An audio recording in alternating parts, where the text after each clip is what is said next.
I think my background from education starts first with my mom. She was an elementary teacher for 32 years, and she inspired me with her love of children. And also I got the behind the scenes mechanics and used to help her grade her papers and learned how to make a star just by drawing it. And so because she was so in love with her students and so wanting them to have a good education, I decided that's what I wanted to do. And so I began a career of 18 years of teaching 5th and 6th graders. One of the parts of the story is that I met my husband in 1975 and we married in 1978.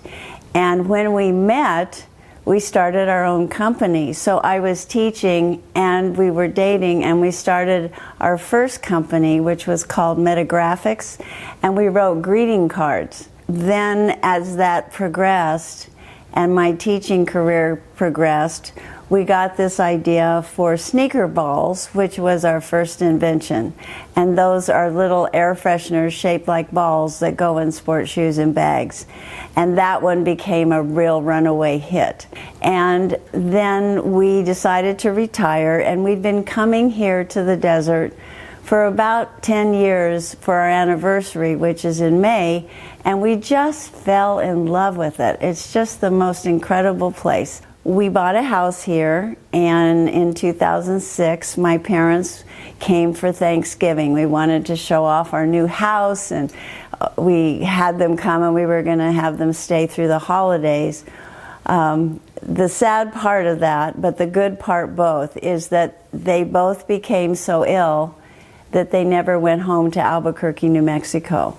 We would talk on the phone and they sounded fine, which is so true with dementia.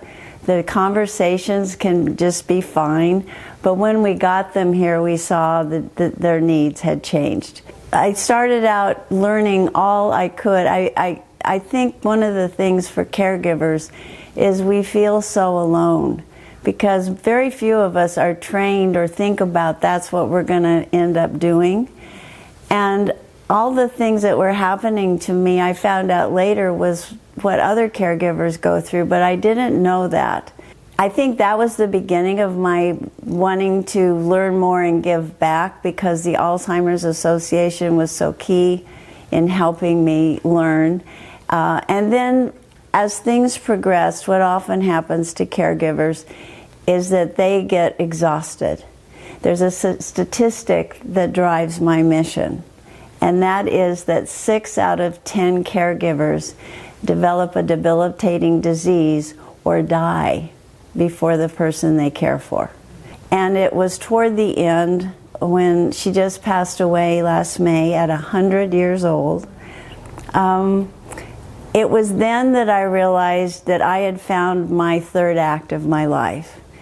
Because as I would talk to people, I would see that they were having the same things I did, and I thought, wow, I could share my experience with them. And so Kay Hammond, who is the founder of Dementia Help Center, came to me and said, would you be interested in joining the company as a consultant?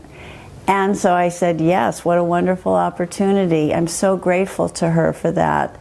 So what we do is we can do one-on-one counseling with people. So they come to us with the diagnosis, and we help them map out what is likely to be ahead, because it's easier if you can kind of see the future instead of feeling like you're in a dark well and you don't know what to do.